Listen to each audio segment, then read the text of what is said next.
Llegamos ahora al capítulo 11. En este capítulo, Pedro defiende su ministerio.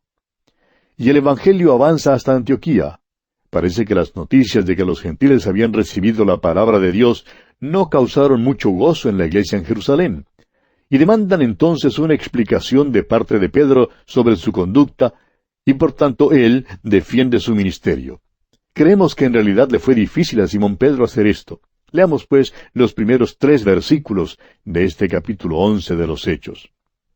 Oyeron los apóstoles y los hermanos que estaban en Judea que también los gentiles habían recibido la palabra de Dios. Y cuando Pedro subió a Jerusalén, disputaban con él los que eran de la circuncisión, diciendo, ¿por qué has entrado en casa de hombres incircuncisos y has comido con ellos? Como usted ve, amigo oyente, hubo dudas y división. Y debemos comprender aquí que para los judíos lo que hizo Simón Pedro fue una cosa terrible. El hecho es que si hubiéramos podido conversar con Simón Pedro un mes antes de su visita a la casa de Cornelio, el centurión romano, él también habría dicho que tal cosa constituía un hecho terrible. Bueno, lo que sucedió aquí es que Pedro les ofreció una disculpa, y deja en claro que él no quería ir a llevar el Evangelio a los gentiles, pero que el Espíritu de Dios le guió en todo el episodio. Leamos los versículos 4 al 6 de este capítulo 11 de Hechos.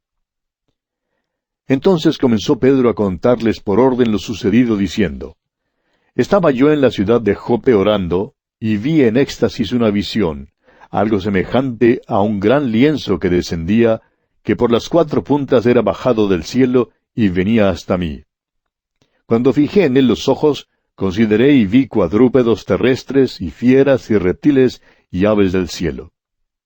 Ahora escuche usted su relato. Aquí Pedro nos hace saber que todavía estaba asombrado por todo lo que le sucedió.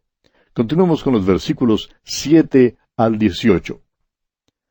Y oí una voz que me decía, Levántate, Pedro, mata y come. Y dije, Señor, no, porque ninguna cosa común o inmunda entró jamás en mi boca. Entonces la voz me respondió del cielo por segunda vez, Lo que Dios limpió, no lo llames tú común. Y esto se hizo 3 veces, y volvió todo a ser llevado arriba al cielo. Y aquí luego llegaron 3 hombres a la casa donde yo estaba, enviados a mí desde Cesarea. Y el Espíritu me dijo que fuese con ellos sin dudar. Fueron también conmigo estos 6 hermanos, y entramos en casa de un varón, quien nos contó cómo había visto en su casa un ángel, que se puso en pie y le dijo, Envía hombres a Jope, y haz venir a Simón, el que tiene por sobrenombre Pedro. Él te hablará palabras por las cuales serás salvo tú y toda tu casa. Y cuando comencé a hablar, cayó el Espíritu Santo sobre ellos también, como sobre nosotros al principio. Entonces me acordé de lo dicho por el Señor cuando dijo, Juan ciertamente bautizó en agua, mas vosotros seréis bautizados con el Espíritu Santo. Si Dios pues les concedió también el mismo don que a nosotros que hemos creído en el Señor Jesucristo, ¿quién era yo que pudiese estorbar a Dios? Entonces, oídas estas cosas, callaron y glorificaron a Dios diciendo, de manera que también a los gentiles ha dado Dios arrepentimiento para vida. Ahora fíjese en algunas cosas, amigo oyente. Aunque Cornelio era piadoso y temeroso de Dios, necesitaba que las palabras del Evangelio le fueran habladas para poder ser salvo. Pedro sabía que el Espíritu Santo había venido sobre ellos porque hablaron en lenguas. Y fíjese usted que recibieron el Espíritu Santo cuando creyeron en el Señor Jesucristo. Aún los judaizantes tenían que callarse ahora. No tenían nada más que decir en contra de la conducta de Pedro, porque esto sin duda era de Dios. Por tanto, glorificaron a Dios. Y este fue un gran día. La puerta había sido abierta a los gentiles. Vemos ahora que todo se está preparando para la promulgación del Evangelio hasta lo último de la tierra. Continuemos ahora con los versículos 19 y 20 de este capítulo 11 de los Hechos. Ahora bien, los que habían sido esparcidos a causa de la persecución que hubo con motivo de Esteban, pasaron hasta Fenicia, Chipre y Antioquía, no hablando a nadie la palabra, sino solo a los judíos. Pero había entre ellos unos varones de Chipre y de Cirene, los cuales cuando entraron en Antioquía, hablaron también a los griegos, anunciando el Evangelio del Señor Jesús. Los griegos aquí, como usted lo recordará, eran judíos que hablaban griego y que practicaban las costumbres griegas. Hasta aquí se fijará usted que la predicación había sido solamente a los judíos. Continuemos ahora con los versículos 21 y 22. Y la mano del Señor estaba con ellos, y gran número creyó y se convirtió al Señor. Llegó la noticia de estas cosas a oídos de la iglesia que estaba en Jerusalén, y enviaron a Bernabé que fuese hasta Antioquía. Hay un gran movimiento del Espíritu de Dios en Antioquía, y la iglesia en Jerusalén oye estas noticias. Por tanto, la iglesia en Jerusalén envía a Bernabé hasta Antioquía. Veremos ahora que Antioquía pronto será el segundo centro de la iglesia. El hecho es que el centro realmente cambió de Jerusalén a Antioquía. Continuemos con los versículos 23 y 24 de este capítulo 11 de los Hechos. Cuando llegó y vio la gracia de Dios, se regocijó y exhortó a todos a que con propósito de corazón permaneciesen fieles al Señor. Porque era varón bueno y lleno del Espíritu Santo y de fe, y una gran multitud fue agregada al Señor. ¿No es esto una cosa maravillosa lo que se dice en cuanto a Bernabé? Era varón bueno y lleno del Espíritu Santo y de fe.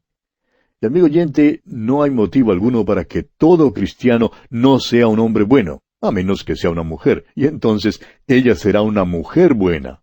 Continuemos con los versículos 25 y 26 de este capítulo 11 de los Hechos. Después fue Bernabé a Tarso para buscar a Saulo, y hallándole le trajo a Antioquía. Y se congregaron allí todo un año con la iglesia, y enseñaron a mucha gente, y a los discípulos se les llamó cristianos por primera vez en Antioquía.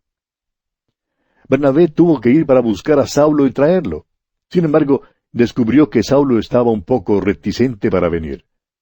Ahora fue aquí en Antioquía donde los creyentes en el Señor Jesucristo por primera vez fueron llamados cristianos. Ahora no creemos que este término haya sido usado para burlarse de los creyentes en Cristo Jesús. Creemos que simplemente significaba que éstos eran los seguidores de Cristo. Y es un nombre excelente. Y el capítulo 11 de los Hechos concluye diciendo aquí en los versículos 27 al 30, En aquellos días unos profetas descendieron de Jerusalén a Antioquía.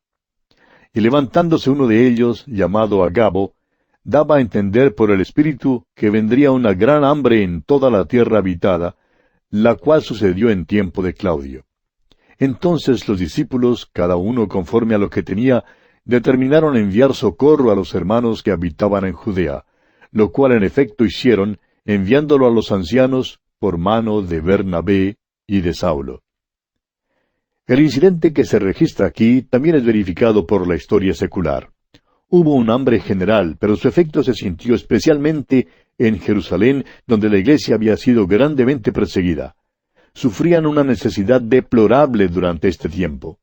Y es maravilloso ver el espíritu fraternal, el vínculo del amor que mantenía juntos a los miembros de la iglesia primitiva. Ante esta circunstancia, los otros creyentes, pues, enviaron ayuda a la iglesia afligida en Jerusalén. Ahora recordemos que Saulo había sido uno de aquellos que antes había hecho daño a la iglesia en Jerusalén por su persecución contra ellos. Cuán maravilloso es ver que en sus propias manos un Saulo transformado ahora trae socorro a esa misma iglesia. Esa es la verdadera cristiandad, amigo oyente. Así es como debe ser.